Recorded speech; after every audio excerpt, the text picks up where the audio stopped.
오늘은 주기도문 강해 중에서 우리가 우리에게 죄 지은 자를 용서하여 준 것 같이 우리 죄를 용서하여 주시옵고 라고 하는 이 대목에 대해서 같이 말씀을 나누도록 하겠습니다. 이 구절을 볼 때 무엇이 생각나십니까? 어떤 단어가 핵심입니까? 용서죠. 용서. 우리가 우리에게 죄 지은 사람을 용서해 준 것 같이, 그러니까 내가 먼저 다른 사람을 용서해 준 것처럼 우리의 죄를 용서하여 주시옵고, 그러니까 하나님 앞에서 우리의 죄를 용서해 달라고 하는 그런 기도를 드리라는 것입니다. 이 주기도문은 예수님께서 제자들에게 가르쳐 주신 기도인데 그 기도의 내용 속에 이 내용이 포함되어 있는 것이죠. 여기서 질문이 있습니다. 우리가 우리에게 죄 지은 자를 용서해 준 것처럼 우리 죄를 용서해 주세요.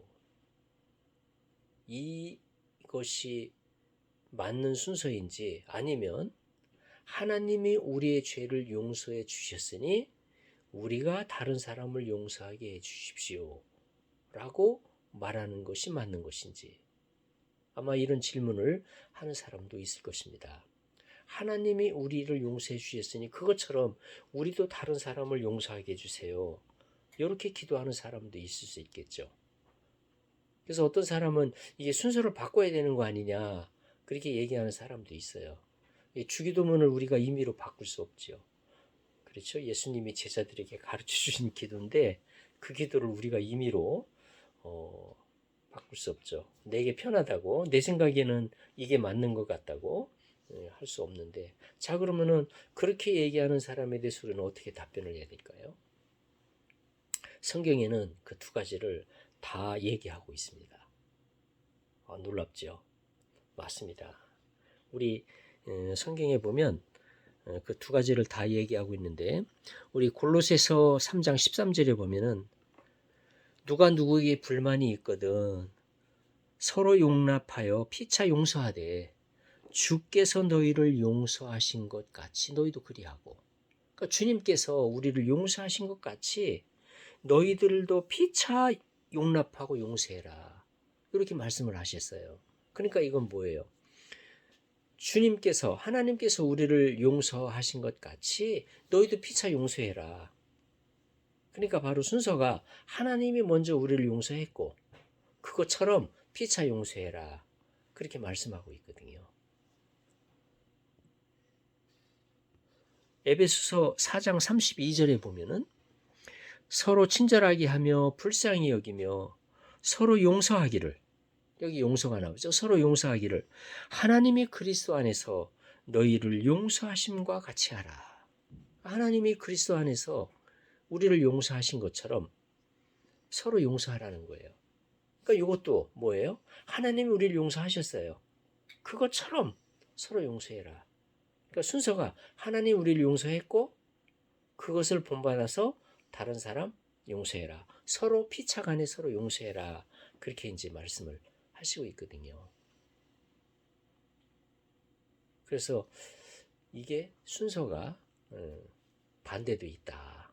그래서 성경에서는 하나님이 우리를 용서한 것처럼 우리도 다른 사람을 용서하라고 이렇게 말씀하신 것이 있기 때문에 이 순서를 바꾼 것도 성경에 있다는 거예요. 그래서 우리는 이 두 가지를 같이 생각하라는 거죠. 그런데 오늘 주기도문에 보면은 우리가 다른 사람을 용서한 것 같이 우리 죄를 용서해 주십시오 라고 하는 이 기도를 잘 묵상하다 보면 사실은 이 두 가지를 다 한꺼번에 할 수 있지 않나, 그런 생각이 들어요. 왜냐하면 우리가 이 주기도문을 이제 하려고 하다 보면 우리가 우리에게 죄 지은 자를 용서해 준 것 같이, 근데 내가 다른 사람 아직 용서를 안 했어. 그럼 여기서 딱 걸리겠지. 그 다음 기도를 할 수가 없겠죠. 왜냐하면은 우리가 우리에게 죄 지은 자를 용서하여 준 것 같이 그 다음에 우리 죄도 용서해 주세요, 이렇게 기도를 하는 건데, 우리가 우리에게 죄 지은 자를 내가 용서를 안 했어. 그러면은 그 다음 기도를 나가려고 할 때 기도가 나가지 않는 거예요. 거기서 딱 걸리는 거야. 나 다른 사람을 용서 안 했는데, 내게 죄 지은 자를 용서하지 않았는데 하니까 그 다음 기도가 진행이 안 되는 거예요. 그래서 이 주기도문의 기도를 잘 묵상하다 보면 먼저 우리가 다른 사람을 용서해야 되겠구나. 용서해야 되겠구나. 그 생각을 하게 되고 그래서 용서를 했어. 그 다음에 이제 그 다음 기도가 들어갈 수 있는 거예요. 그것처럼 우리의 죄를 용서하여 주시옵고 하나님께 우리 죄를 용서해 달라는 기도를 또 하게 되는 거예요. 그러니까 이 주기도문의 기도는 사실 알고 보면 이 두 가지를 다 이루게 되는 그런 기도가 아니겠느냐 이런 생각이 들어요. 그러니까 먼저 내가 다른 사람을 용서하는 것을 해야 된다는 얘기고 그 다음에 그것처럼 우리 죄를 용서해 주세요. 그런데 우리가 다른 사람의 죄를 용서하려고 하다 보면 하나님이 우리를 용서한 것을 기억하게 된다는 거죠. 하나님께서 나를 용서하신 것을 기억하고 하나님이 나를 용서했구나. 이것을 아는 사람은 다른 사람을 용서할 수 있다는 거예요. 되게 우리 인간관계에서도 보면은 용서를 많이 받아본 사람이 용서를 잘할 수 있지 않느냐 그런 생각이 들어요. 다른 사람으로부터 용서를 한 번도 받아보지 않은 사람은 다른 사람을 용서하기가 쉽지 않을 것 같아요. 왜냐하면 내가 용서를 받아보지 않았기 때문에 다른 사람을 용서하지 않게 되는 거죠. 마치 이것은 사랑을 많이 받은 사람이 다른 사람을 많이 사랑할 수 있는 것과 같지 않을까 이런 생각이 들어요. 사랑을 듬뿍 받은 사람이 또 사랑을 많이 나눠줄 수 있거든요. 사랑을 많이 받아보지 않은 사람은 사랑을 별로 받아보지 않은 사람은 어떻게 사랑해야 되는지를 모르기 때문에 사랑을 나눠주는데도 어려움이 있어요. 그러니까 사랑을 많이 받은 사람이 다른 사람도 많이 사랑할 수 있다. 그래서 우리는 자녀들을 양육할 때 사랑을 많이 줘라. 사랑을 듬뿍 줘라. 이런 얘기를 하는 거거든요. 자녀를 양육하면서 사랑을 듬뿍 줄 때 그 자녀들이 커서 다른 사람도 사랑할 수 있고 다른 사람에게 사랑을 베풀 수 있다는 거예요. 그것처럼 용서를 많이 받은 사람이 또 용서를 할 수 있지 않느냐 그런 생각이 들어요. 그러니까 우리가 다른 사람을 잘 용서하려면 우리가 하나님께로부터 용서받은 것을 확신하고 하나님께로서 용서받았다는 것에 대하여 감사하는 마음을 가지고 있을 때 우리도 다른 사람을 용서할 수 있지 않을까 이런 생각이 듭니다. 자, 그렇다면 우리가 우리를 용서하신 하나님에게 포커스를 맞춰서 하나님에 대해서 생각을 해봐야 되는데 우리 하나님은 용서하시는 하나님이라는 거예요. 느헤미야에 보면 주께서는 용서하시는 하나님이시라 이런 말씀이 나오거든요. 용서하시는 하나님이라는 거예요. 우리 하나님은 용서 안 하시는 하나님이 아니고 용서하시는 하나님이라는 거예요. 근데 우리 하나님이 모든 경우에 모든 상황에서 모든 사람을 반드시 용서했느냐? 꼭 그건 아니에요. 우리 하나님은 어떤 경우에 용서를 하지 않은 경우도 있어요. 한 예를 보면 우리 베드로전서 베드로후서 2장 4절 보면은 하나님이 범죄한 천사들을 용서하지 아니하시고 범죄한 천사들을 용서하지 아니했어요. 범죄한 천사들을 마귀로 해석하는 사람도 있습니다. 범죄한 천사들이 누구냐? 귀신들 혹은 마귀라고 이렇게 번역하는 사람도 있는데 바로 범죄한 천사들을 용서하지 아니하시고 용서하지 아니했다는 거예요. 이후로도 아마 용서하지 아니할 수 있어요. 그러니까 하나님이 끝내 용서하지 않은 사람도 있다는 거예요. 범죄한 천사들. 그러면 하나님께서는 왜 범죄한 천사들을 용서하지 아니했을까? 아마 범죄한 천사들은 돌이킬 가능성이 없기 때문에 되돌아올 가능성이 없기 때문에 회개할 가능성이 없기 때문에 그렇게 하신 것이 아닌가. 그렇다면 회개할 가능성이 있는 사람은 하나님이 용서하신다는 거죠. 우리가 이 땅을 살아가면서 회개할 수 있는 기회를 가진다는 것은 축복이에요. 그런 의미에서 우리는 축복이에요. 그래서 세례 요한이 빈들에 나가서 외쳤죠. 회개하라. 천국이 가까이 왔느니라. 회개할 때 천국이 가까이 왔다. 회개하게 되면 천국에 들어갈 수 있다는 거죠. 그래서 회개하는 것은 축복이다. 그래서 우리가 또 회개할 때 하나님께 용서를 받을 수 있는 거죠. 우리도 다른 사람을 용서할 때 그냥 용서가 되나요? 그 사람이 전혀 잘못을 뉘우치지 않는데 아직도 잘했다고 빡빡 우기는데 용서가 될까요? 안 되죠. 아무리 내가 용서하고 싶은 마음을 갖고 있어도 그 사람이 자기가 잘했다고 빡빡 우길 때는 용서가 안 되죠. 그 사람이 자기의 잘못을 알고 그것을 뉘우치고 그것을 회개할 때, 그것을 돌이킬 때 우리는 용서할 수 있는 거거든요. 그러니까 우리도 마찬가지. 우리가 하나님 앞에서 회개하고 우리의 잘못을 알고 뉘우칠 때 하나님께서 우리를 용서하실 수 있다는 거죠. 그런데 회개할 가능성이 없는 사람, 끝내 회개하지 않는 범죄한 천사들은 하나님께서 용서하지 아니했다. 이걸 알 수 있어요. 그러니까 하나님이 용서하시는 하나님이시지만 반드시 100% 용서한 것은 아니다. 그런 얘기예요. 또 베드로후서 2장 5절에도 보면은 옛 세상을 용서하지 아니하시고 오직 의를 전파하는 노아와 그 7 식구를 보존하시고 경건하지 아니한 자들의 세상에 홍수를 내리셨으며, 이건 뭐예요? 노아의 홍수를 이야기하는 겁니다. 노아의 홍수 때 노아의 방주로 말미암아 구원을 받은 사람이 8명이에요. 8명. 근데 재밌는 사실은 그 배선자 한자를 보게 되면 배 주자에다가 옆에 팔자가 있고 입구가 있어요. 그러니까 배에 8명의 사람이 탔다라고 하는 것을 배선자로 써요. 이 한자를 풀이하면 참 정말 기가 막힌 해석이 되는 거죠. 이 중국 사람들이 그 한자를 만들 때 어떻게 그 8명의 사람이 배로 말미암아 그 구원을 받았는지 그것을 알고 있었는지 배선자를 그렇게 만들었다는 거예요.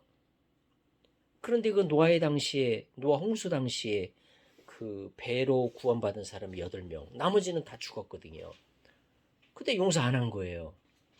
그러니까 노아의 그 가족들 8명만 구출을 받게 하셨고 구원을 받게 하셨고 나머지는 다 홍수로 말미암아 죽었거든요.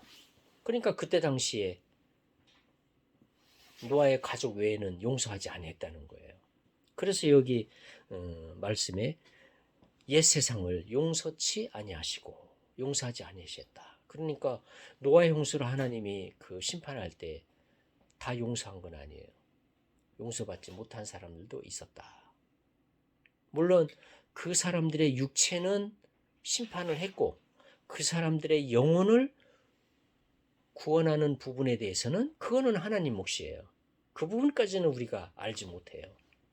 그들의 영혼까지도 끝내 다 지옥에 버렸느냐 아니면은 그들의 영혼은 하나님께서 또 다른 방법으로 구원의 길을 주셨느냐고 하는 거는 그거는 이제 하나님의 영역에 속한 부분이기 때문에 우리가 알 수 없는 부분이고 일단 그 노아의 시대에 그 8명 외에는 홍수로 다 심판을 받았다. 다시 말하면은 용서받지 못하고 죽게 되었다. 그런 얘기죠. 그러니까 우리 하나님이 용서하시는 하나님이시지만 모든 사람을 모든 상황에서 항상 100% 용서한 것은 아니었다. 이렇게 용서하지 않는 경우도 있다는 것을 알 수 있죠. 범죄한 천사들 용서하지 아니했고 또 옛 세상을 용서치 아니하시고 홍수로 심판하셨다. 이걸 볼 수 있어요. 그럼에도 불구하고 하나님이 이렇게 용서하지 않은 것만 있는 게 아니라 굉장히 많은 상황에서도 용서를 많이 하셨어요. 이스라엘 사람들이 그렇게 많이 범죄하고 불순종하고 하나님을 거역했지만 또 용서하시고 또 용서하시고 또 용서하시고 이스라엘의 역사를 이렇게 보게 되면은 참 재미있는 것이 이 이스라엘 사람들만큼 하나님을 떠나지 않은 백성이 없어요. 이스라엘 사람들은 참 특이했어요. 첫째 특이한 점이 절대 하나님을 떠나지는 않았어요. 떠나지는 않았어요.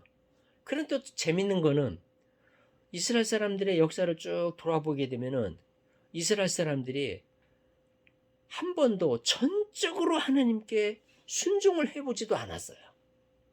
그러니까 이스라엘 사람들은 하나님을 떠난 적도 없거니와 그렇다고 온전히 하나님의 말씀에 100% 순종하면서 그 말씀을 따랐던 적도 없다. 어쩌면 참 우리 인간과 비슷하지 않는가. 우리 크리스천들과 좀 비슷하지 않은가. 우리 크리스천들은 하나님을 떠나진 않아요. 자기 하나님 믿는다고 해요. 그렇지만 전적으로 온전하게 또 하나님께 순종하지도 않아. 하나님을 떠나지도 않으면서 그렇다고 온전히 순종하면서 살지도 않아. 어쩌면 우리의 모습이 또 하나님을 믿는다고 하는 그 크리스천들의 모습이 이스라엘 사람들과 좀 비슷하지 않나 이런 생각도 해봅니다. 그 이스라엘 사람들 하나님을 떠나지는 않지만 100% 온전하게 순종하지 않는 그 이스라엘 사람들을 또 용서하시고 또 용서하시고 그래서 하나님이 징계도 하시고 질병으로 징계도 하시고 또는 전쟁으로 고통도 주시고 그런 일들을 통해서 훈련하고 징계를 하지만 또 결국에는 용서하시고 또 구원해 주시고 그러면서 이스라엘 사람들을 인도하시고 이끌어 가시고 이런 것을 볼 수 있어요. 그래서 우리 하나님은 100% 순종하지 않았던 이스라엘 사람들을 결국에는 또 용서하시고 계속 이스라엘 사람들을 이끌고 가셨다. 그래서 우리 하나님은 용서하시는 하나님이시다. 그래서 용서의 하나님, 이 하나님의 그 용서, 이 용서의 하나님을 우리가 알아가는 것은 정말 우리에게 축복이다. 용서를 우리가 배우고 용서를 우리가 베풀 수 있다면 정말 축복된 일이다. 이런 생각을 하게 됩니다. 용서를 받는 것도 축복이고 용서를 해주는 것도 축복이에요. 용서를 해주지 않을 때 정말 괴롭거든요. 용서하지 않을 때 삶이 피폐해지고 망가지거든요. 이것은 정말 경험해 본 사람들이 알 수 있어요. 용서를 하지 않을 때 용서를 받지 못하는 사람도 괴롭지만 용서를 하지 않는 사람도 괴롭다. 그래서 용서를 받지 못하고 용서를 하지 않는 것은 정말 괴로운 일이다. 바로 용서를 하지 않고 용서를 받지 못하면 거기에는 하나님이 계시지 않기 때문에 하나님의 나라가 없는 거예요. 거기는 하나님의 평강이 없어요. 바로 그 괴로움, 피폐함, 망가짐이 있는 거예요. 점점 그 고통의 나락으로 빠지게 되는 거죠. 그래서 용서를 하고 용서를 받는 것은 정말 축복이다. 그래서 오늘 이 말씀의 핵심은 우리가 용서하시는 하나님을 바라보자는 거예요. 용서하시는 하나님을 바라보고 우리를 용서하신 그 하나님을 바라보고 그분이 우리를 용서하신 것을 기억하면서 우리도 또한 다른 사람을 용서할 수 있으면 좋겠다. 그래서 우리가 이 주기도문에는 우리가 우리에게 죄 지은 자를 용서하여 준 것 같이 우리 죄를 용서해 주십시오라고 했지만 먼저 우리는 이 기도를 하기 위해서 우리가 다른 사람을 용서할 수 있어야 된다는 거예요. 근데 우리가 다른 사람을 용서하기 위해서는 우리를 용서하신 하나님을 묵상하고 그 하나님의 용서의 그 마음, 그 긍휼의 마음을 우리가 알고 그 마음을 우리가 배워야 된다는 거죠. 그 마음을 느껴야 된다는 거죠. 그래야 그 사랑을 느끼고 그 용서를 우리가 받을 때 우리도 다른 사람을 용서할 수 있다는 거죠. 하나님은 거룩한 하나님, 공의 하나님이시기 때문에 죄를 용서하실 때 그냥 대가 없이 용서하시는 하나님이 아니에요. 하나님은 공의로우시기 때문에 죄를 용서할 때 그냥 그래 아무 일 없이 아무 일 없던 걸로 할게. 그냥 용서할게. 이렇게 하시지 않았어요. 우리 하나님은 공의 하나님이시기 때문에 죄를 용서할 때 반드시 그 대가를 요구하셔요. 그 대가를 지불하도록 하고 용서를 하셨어요. 그럼 이상하죠? 우리가 하나님께로부터 죄 용서함을 받을 때 내가 하나님 앞에 내 죄에 대한 대가를 지불한 적이 없는데 어떻게 나를 용서하셨지? 맞습니다. 바로 거기에 중요한 질문이 있어요. 우리가 하나님으로부터 죄 용서함을 받을 때 언제 내가 내 죄에 대한 대가를 지불했는가? 바로 이겁니다. 내가 지불한 게 아니죠. 나를 대신해서 예수 그리스도께서 하늘로부터 이 땅에 오셔서 우리를 위하여 그 죄에 대한 대가를 지불하신 거죠. 그래서 예수 그리스도가 고난을 받고 채찍도 맞고 또 십자가를 지시고 그 모든 고난을 다 받으시고 그리고 결국에는 십자가 위에서 손에 못이 박히고 다리에 못이 박히고 그리고 머리에 가시관을 쓰시고 그리고 물과 피를 다 쏟으시고 십자가 위에서 피 흘려 죽으신 거거든요. 그 고난, 그 고통을 왜 받으셨느냐? 원래는 내가 내 죄에 대해서 내가 지불을 해야 되는데 그 죄의 대가를 지불해야 되는데 그 대가를 예수 그리스도가 대신 지불해 주셨고 예수 그리스도께서 십자가 위에서 치르신 그 대가를 우리 하나님께서 인정하시고 그 핏값으로 예수 그리스도의 그 대가 지불을 인정하시고 우리 죄를 용서해 주신 거거든요. 그래서 우리 하나님은 공의로운 하나님이에요. 그냥 아무 대가 없이 우리의 죄를 죄 없다. 너희들의 죄가 사라졌다. 그냥 그렇게 하신 것이 아니고 우리의 죄에 대한 대가를 우리가 치른 것은 아니지만 예수 그리스도께서 치르신 그 대가를 인정하시고 그 대가를 하나님께서 받으시고 우리 죄를 용서해 주셨다는 거죠. 우리가 그 용서를 알고 그 용서에 대해서 감사하고 하나님이 우리를 용서해 주신 그 용서에 대한 감격과 그 감사의 마음으로 우리도 다른 사람을 용서할 수 있어야 된다는 거예요. 우리가 다른 사람을 용서할 때 우리에게도 마음의 평강이 오고 그리고 하나님의 나라가 이루어지는 그런 축복이 있다는 겁니다. 바로 용서가 있는 곳에 하나님이 함께 하시고 그곳에 하나님의 나라가 형성이 되는 거예요. 하나님의 나라는 의와 평강과 희락이라. 의가 있어야 되는데 용서가 없이 의가 있을 수가 없죠.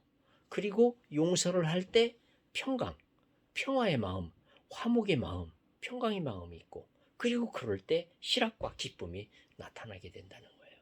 그래서 우리가 다른 사람을 정말 용서할 때 의와 평강과 희락이 나타나게 되는데 용서하지 않게 되면은 이런 것들이 다 사라지니까 의도 없어지고 평강도 없어지고 희락도 없어지기 때문에 거기에는 고통과 아픔 그리고 괴로움만이 있게 된다는 거죠.